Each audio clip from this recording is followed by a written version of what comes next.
Hello from Beit and thank you for joining me in the study of Parashat Vayetze.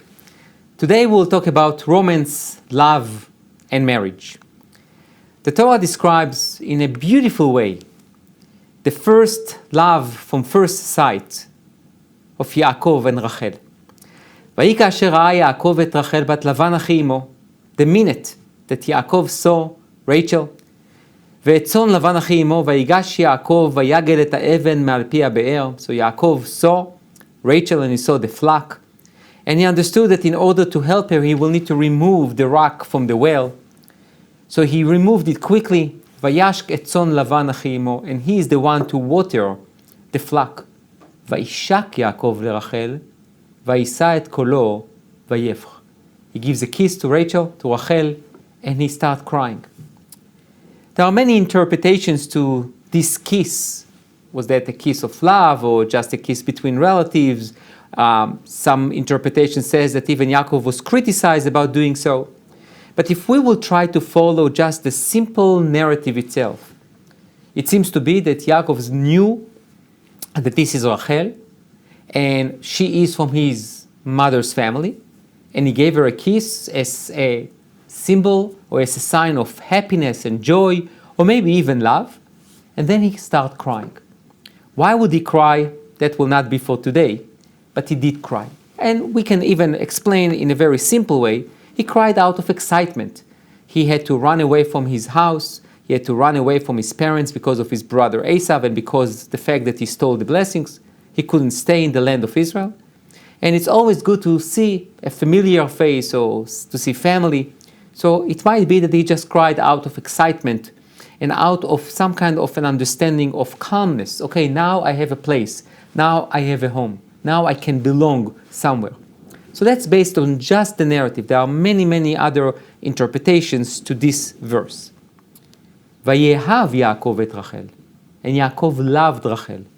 ויאמר, and he said to his future father-in-law, Lavan, אעבודך 7 שנים ברחל בתך הקטנה.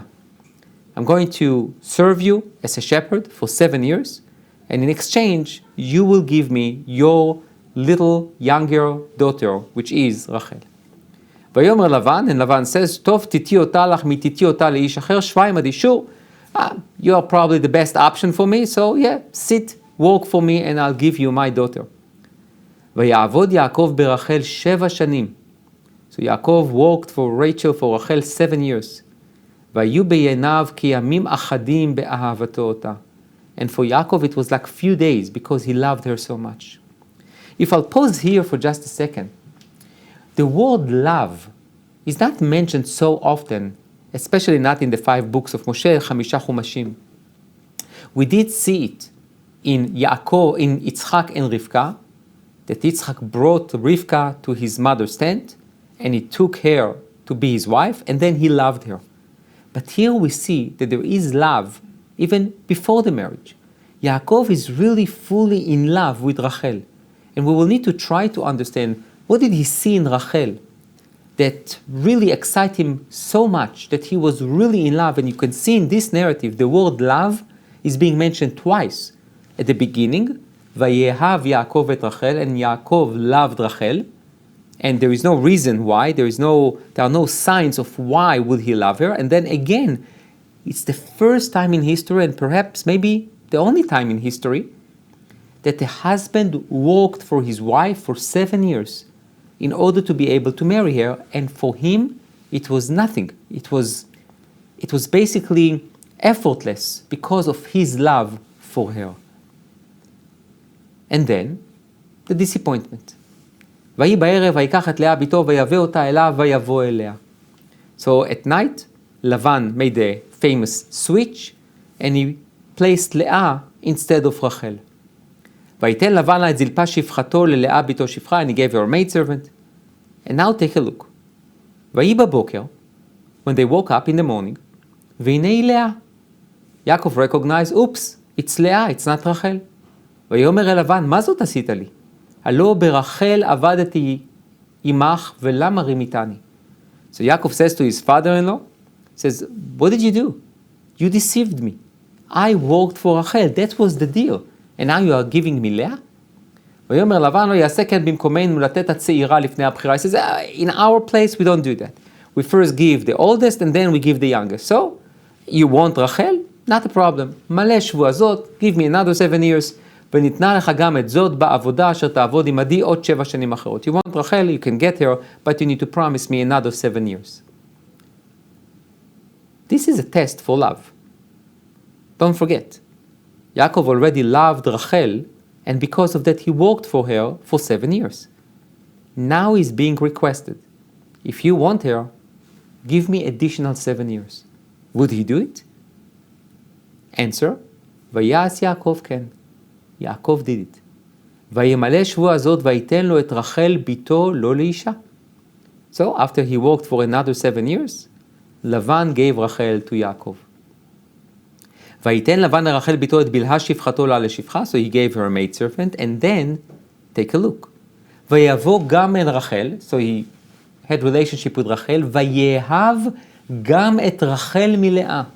And he loved רחל from לאה, ויעבוד עמו עוד 7 שנים אחרות. Again, the idea of love that basically motivates Yaakov to do things for Rachel, it's again there. So 3 times we already have the idea that Yaakov is in love with Rachel and is willing to do for her things that we never heard of anyone, any other biblical figure that is willing to do something so much for someone he loves.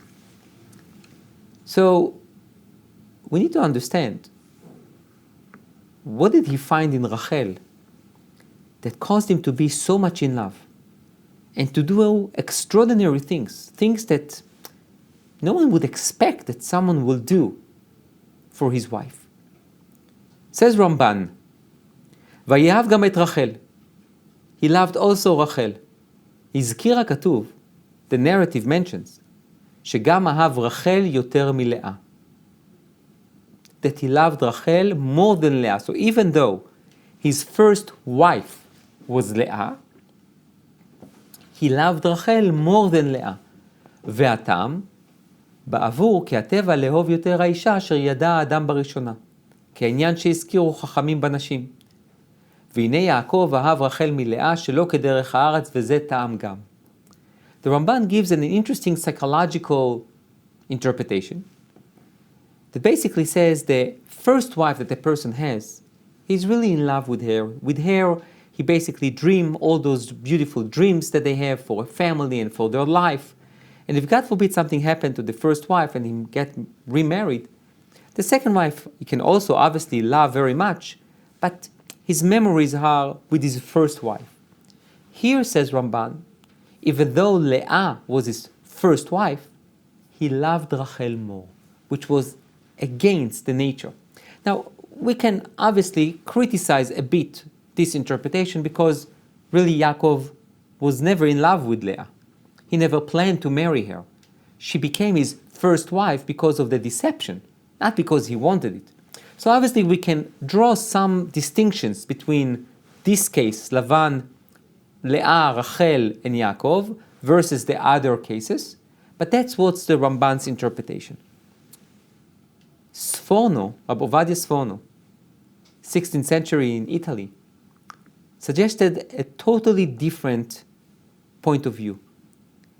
He says, ויאהב גם את רחל, he loved also רחל, לא בשביל האישות בלבד, not only because of their intimate relationships, אבל גם באשר היא רחל, בשביל מעשיה הנמשכים לצורתה האישית.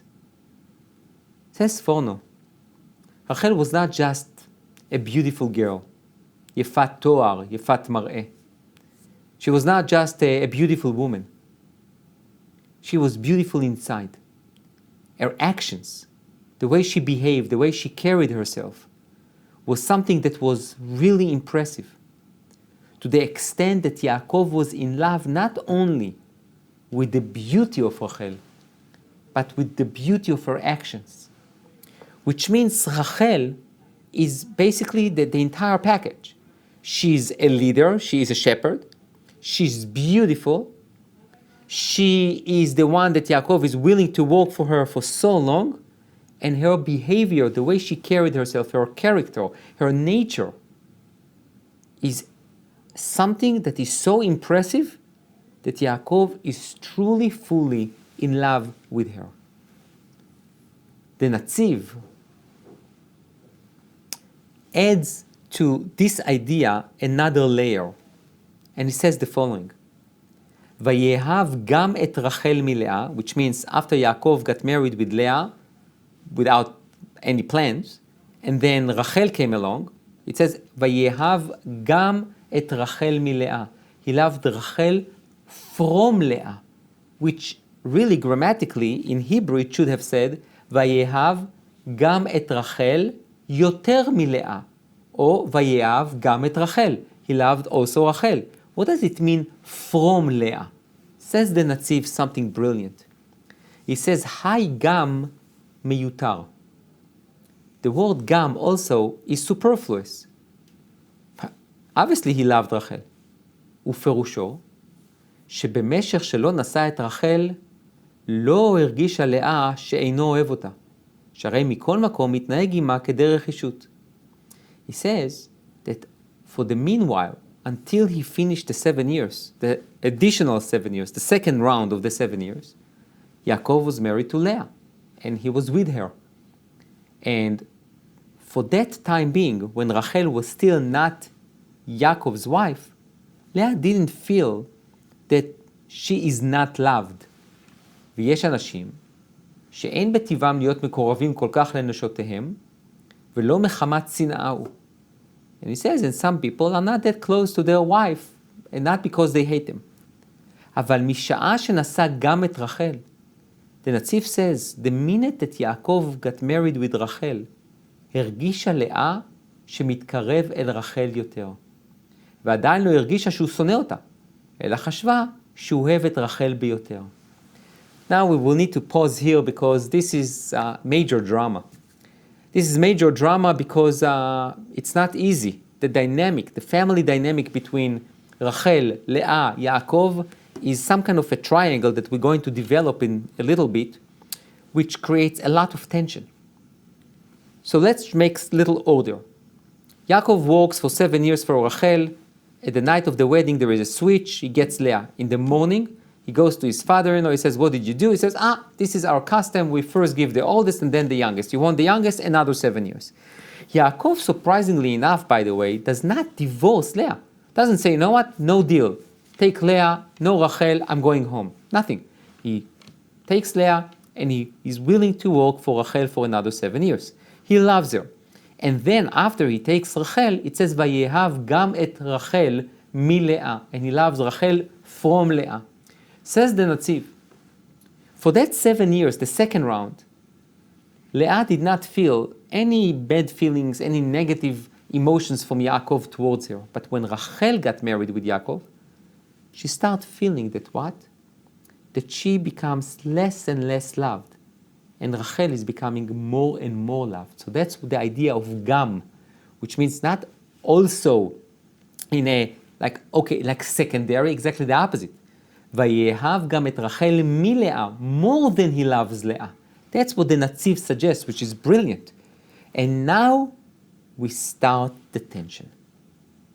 You have two wives with their two maidservants that are competing in a way on having one husband.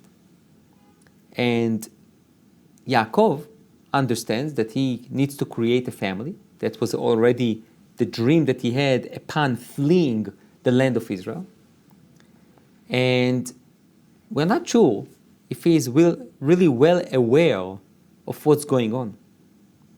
And interestingly enough, I will just say it now and keep it in your memory till Parashat Vayeshev, when we get to the story of Yosef and his brothers.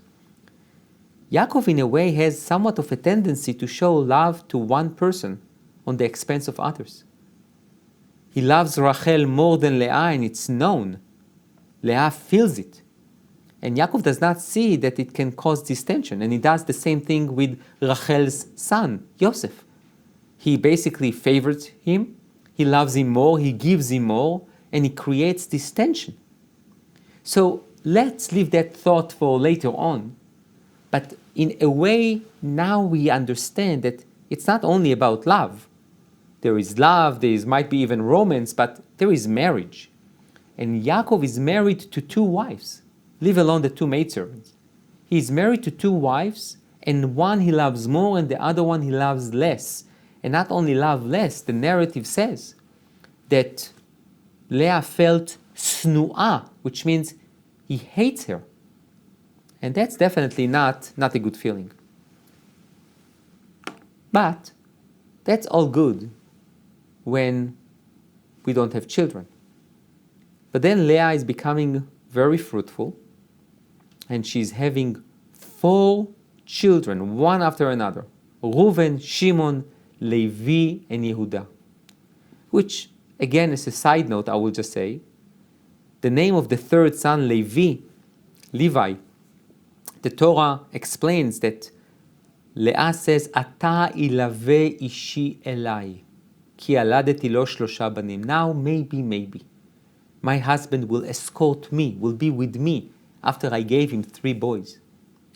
You can hear the want, the desire, that dream, that aspiration that perhaps maybe now my husband will pay some attention to me, which by the way reflects not exactly in the most positive way on Yaakov. But let's leave that aside, let's see what's happened. So Leah gives birth to 4 boys, Rachel none. And then we have a very interesting verse. ותרא רחל כי לא ילדה ליעקב. So Rachel saw that she cannot give birth to Yaakov. And obviously it's her problem, not Yaakov's problem, because obviously Yaakov has children with Leah. ותקנא רחל באחותה. Rachel is jealous. She envy her sister. ותאמר אל יעקב, and she says to Yaakov, הבה לי בנים, give me children. ואם אין, מתה אנוכי. And if not, I'm going to die. That should take all of us by surprise. How can you say something like that to Yaakov? Now, leave alone that we cannot understand exactly Yaakov. You have Rachel here and she doesn't have kids. Why don't you do the same thing that your father did? Pray for her. But let's leave that alone. Look at the severity and this strong statement, give me children, and if not, I'm going to die. So we would think, and this is where all the introduction that we did in terms of the love that Yaakov felt for Rachel and the fact that he walked for her, you would probably now think that Yaakov would sit down with Rachel and will tell her, I am so sorry, my dear. Let's do whatever we can in order for you to have kids. I feel so bad for you. Let's go to the rabbis. Let's go to here. Let's go to there. Let's go to the doctors. Instead, Yaakov, who was in love with Rachel, says to Rachel, Vayichar af Yaakov berachel. Yaakov was angry with his beloved wife. Vayomer atachat Elokim anochi asher mana mimech pri baten. What do you think, I'm God? That I prevented you from having kids? It's your problem. Fix it. Now, this is a very, very strong statement. What's happened to all the love? To all those feelings, to I will do whatever it takes in order to marry you. So now after you got married, you don't care that she doesn't have kids? She's your beloved wife. And in a way, Rashi says that Rachel told Yaakov, Hava li banim, give me children, וכי כך עשה אביך לאמך, ולא יתפלל עליה. Rachel says to Yaakov, what are you doing? When your mother, Rivka, did not have kids, what did your father do? Did he say to her, oh, it's not my problem, it's yours? No. He davened for her. He prayed for her. Do the same. Why don't you do the same? So Rachel, in a way, is really surprised. It's not only that she always felt that love from Yaakov, so she expected him to care for her. He doesn't even do the minimum that he can do, just to repeat what your father did. And the Ibn Ezra says the same thing, שתתפלל לשם כאשר עשה אביך. You should pray to God exactly like your father did. So how can we explain Yaakov's reaction? It's so disappointing. it's in a way very saddening. If we pause here and freeze the picture, just imagine that. You have Yaakov, who already have 4 kids from Leah. He works very hard as a shepherd for Lavan, for his father-in-law. But he loved Rachel, and now what's happened to that love? There is no communication between Rachel and Yaakov, and Rachel then comes with a very strong statement and accusation. What are you doing? Why don't you daven for me? What about all the love that you felt for me? And instead of getting sympathy and empathy, she gets cold shoulder from Yaakov, saying to her, not my problem, your problem, fix it. Don't bother me with your issues. And not even to daven for her. Let leave alone taking a day off and going with her to the doctor, but not even to daven for her. And then to be angry with her, that's the way you answer your beloved wife? These questions that I ask right now, the midrash, our sages, ask very similar questions, and in a very strong way. אמר לו הקדוש ברוך הוא, Hashem says to Yaakov, כך עונים את המעיקות? חייך שבניך עתידים לעמוד לפני בנה. Hashem says to Yaakov, this is the way you answer someone in desperate need? This is the way that you answer someone who is begging you to do the right thing? What's wrong with you, Yaakov? In a way, Yaakov is angry with Rachel, and Hashem is angry with Yaakov, saying to him, that's not the way you answer someone in need. This is not the way that you show empathy to someone who needs it. So then, the midrash continues. ויאמר התחת אלוקים אנוכי אשר מנע ממך פרי בת, and when Yaakov says to Rachel, who do you think I am? I'm God, that I prevented you from having a child? ממך מנע, ממני לא מנע. It's not my problem, it's yours. I have kids. אמרה לו, כך עשה אביך לאמך, לא חגר מותניו כנגדה? So she said to him, the midrash is elaborating on a conversation that the narrative does not report, that there is a conversation between Yaakov and Rachel. So Rachel says to him, give me children. And he says to her, what are you doing? What are you asking me for? Hashem says, no, that's not good what you said. Okay, so now we have a conversation. So she says to him, so he said to her, it's my problem? No, it's your problem. You don't have kids, I have kids. Says Rachel, okay, so daven for me. Says Yaakov, אמר לה, אבי לא היה לו בנים, אבל אני יש לי בנים. No, I don't need to daven for you. I have kids. My father didn't have kids, so that's why he davened for Rivka. But now I have kids, I don't need to daven for you. אמרה לו, וזקניך לא היה לו בנים, וחגר מותניו כנגד שרה. So Rachel says to Yaakov, wait, your grandfather, he also didn't have kids, and he davened for Sarah. Now, we need to pause here for a second, because this midrash basically says something that the narrative does not disclose. From the narrative itself, we cannot see that Abraham davened for Sarah to have a child. It's Hashem told him that he will have a child. We don't see anywhere that Abraham davened for Sarah. Really exactly the opposite. Abraham davened for himself. מה תיתן לי ואנוכי הולך ערירי? What are you going to give me? And I am childless. He didn't mention Sarah. Now it might be that he included her, but in the narrative itself, it's not straightforward that he davened for Sarah, but the midrash claims that he did. אמר לה, so after Yaakov heard that, he says, יכולה את לעשות כשם שעשתה זקנתי. So he told her, yeah, you can do like what my grandmother did. So she says to him, אמרה לו, מה עשתה? What did she do? אמר לה, הכניסה את שרתה לתוך ביתה. She said, Sarah took Hagar in order to have a child from Abraham. So, do the same. אמרה לו, אם הדבר הזה מעכב, הנה אמתי בוא אליה, ויבנה גם אנוכי ממנה. מה זו נבנית על ידי צרתה, וזו נבנית על ידי צרתה. So Rachel says, that's the case? Okay. I'll bring my maidservant Bilhah, and she will be with you, and through her I will be built with kids. Now, this entire midrash, we can spend an hour to try to understand what's going on here. But the common denominator and the common thread in this entire midrash is that Yaakov showed zero sympathy to Rachel. He basically says to her, it's your problem, it's your issue, deal with it. And I will be honest, it's very hard to explain Yaakov's reaction to Rachel. The midrash is definitely very surprised by his remarks. Kach onim et hameikot, that's the way you answer someone in need. But we also see something which we also need to pay attention to. Rachel, in a way, and that's maybe what Yaakov tried to teach her, not in a nice way, but maybe that was the lesson. In a way, she counted on Yaakov to fix her, to take care of all her issues and problems.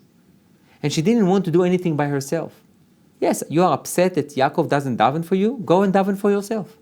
You know who else did it? Hannah.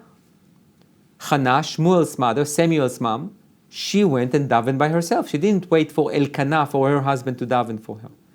Maybe that's what Yaakov is trying to push Rachel, and with that we will coin the term tough love, which means Yaakov is in love with Rachel, but he must show toughness in order to push her to do something. So the first thing is to push her to give her a maidservant, so maybe she will be built through her, and then later on to daven for herself. Rachel, in a way, is the queen of the class. She is gorgeous. She is a shepherd. She is a leader. She has tremendous character and talent, and she always got her way, always. And now she faces a challenge, an issue, and she doesn't know what to do with it. She doesn't have the tools to overcome her challenge, and in a way, maybe Yaakov is giving a tough love in order to push her to maximize her potential. That's just a theory. However, the Ramban says, Hava li banim, amru mefarshim. So when Rachel says to Yaakov, give me children, the commentator says, שתתפלל עליי, that you will daven for me, ואם אין מתה אנוכי, לשון רש"י, שמי שאין לו בנים חשוב כמת, והוא מדרש רבותינו. So Rashi says that when Rachel says, and if you don't give me children, I'll die, says she was so depressed. She didn't find any hope in being alive without kids. ואני תמה, says Ramban. I wonder, אם כן, למה חרה פה? Why was he so angry with her? למה אמר התחת אלוקים אנוכי? Why did he say, am I like replacing God? ושומע על צדיקים השם. ומה שאמר אבא לא היה לו בנים, אני יש לי בנים, ממך מנע, ממני לא מנע. וכי הצדיקים אינם מתפללים בעד אחרים? The Ramban is asking the questions that we asked, some of them on the midrash that I mentioned before. What? Even though it's not Yaakov's problem, he can't daven for someone else. והנה אליהו ואלישע התפללו בעד נשים נוכריות. It says we can see Elijah and Elisha, they daven for non-Jewish women. So what, Yaakov cannot daven for his wife because it's not his problem? And therefore the Ramban says, נראה שבשביל זה תפסו רבותינו, אמרו בבראשית רבה, כך עונים את המעיקות, חייך שבניך עתידין לעמוד לפני בנה. It says probably this is the reason why the midrash says that God criticized Yaakov. However, says Ramban, ועל דרך הפשט, it says, my simple understanding of the story is, אמרה רחל ליעקב שייתן לה בנים. רחל asked Yaakov to give her children. ובאמת דעתה לאמור שהתפלל עליה, and she really meant, please daven for me. אבל שהתפלל עליה עד שייתן לה בנים על כל פנים, ועם עין שתמית עצמה בצער דיברה שלא כהוגן בקנאתה. He says, to ask for someone to daven for you, that's fine. But to tell him, to give him an ultimatum, and if not, I'm going to die, you can't do that. She didn't say the right thing because she was so jealous. וחשבה כי באהבתו אותה, יתענה יעקב וילבש שק ואפר ויתפלל עד שיהיו לה בנים שלא תמות בצערה. She thought that by threatening Yaakov that she will die, because Yaakov was so in love with her, he will start putting a sackcloth and he will fast and he will say Tehillim, that were not written at the Yaakov's time, and he will daven to God until she will have children. See what the Ramban says. Rachel knew that Yaakov is in love with her. And therefore her expectation was that he is going to do whatever it takes to make sure that she has children, especially if she puts the ultimatum, I will die if you don't give me children. So she was very disappointed. She was probably, I don't know if she knew how to digest his reaction. Like, what's happened to the love that you had for me? So I guess we will go back to the theory that I mentioned before. Perhaps Yaakov says, I love you, but I need to be tough with you this time. I can't fix everything for you. The Malbim concludes this discussion by saying, ותרא רחל חשבה שמא שלא ילדה, אינו בסיבתה, רק בסיבת יעקב. על זה אמרה, כי לא ילדה ליעקב, שכבר כתבו חכמי הטבע, שהאהבה היתרה תימנע הולדה לפעמים. So the Malbim used some kind of a medical information that he had, that Rachel thought that she cannot give birth because of Yaakov. Why? Because Yaakov is too much in love with her. And according to some medical information that the Malbim had, that can prevent pregnancy. או שחשבה, כפי שמה שכתבנו למעלה, שהוא עניין השגחי מסובב גם כן מרוב האהבה. כמו שכתוב, וירא השם כי שנואה לאה ויפתח את רחמה. ולכן ותקנא רחל באחותה. כי חשבה טוב היה לה שתהיה היא השנואה בלבד שתלד בנים. This is almost a reverse psychology. Rachel looks at what's going on. She said, I know I'm the beloved wife. I know he loves me. He doesn't love Leah. But because he hates Leah, God has mercy on Leah, and therefore Leah has children. I'm being the one that Yaakov is in love with, and therefore God has no mercy on me. So it's because of Yaakov. Yaakov is to be blamed. Because he loves me too much, God has no mercy on me. And therefore, I wanted Yaakov to hate me, and therefore God will have compassion on me. ועל כן אמרה ליעקב, הבה לי בנים כי בו הדבר תלוי. And therefore, that's why she said to Yaakov, you give me children, start hating me, and therefore God will give me children. This is really a reverse psychology, but it is really highlight the entire family dynamic between Rachel, Leah, and Yaakov. We titled this class as Romance, Love, and Marriage. Here there is a case that due to this incredible love that Yaakov had towards Rachel, some expectations had to be adjusted. And in a way, Rachel probably learned some kind of a lesson of, even though everything goes well for you in your life, there are going to be times in your life that no one else will fix it for you. You will need to fix it by yourself. And for Yaakov, all this love, and then when she asks you for something, you react in such a way. And Leah, she's also somewhat of a tragic figure. She is really fruitful, but she never experienced Yaakov's love. So what are the lessons here? Definitely that building a family is a challenge. And especially Yaakov's family. And we can see later on in the next parashot how these two pillars of Leah and Rachel and their children are in a way perpetuating some of this tension until the end of times, where all the tribes can come together and really create Am Israel. Thank you.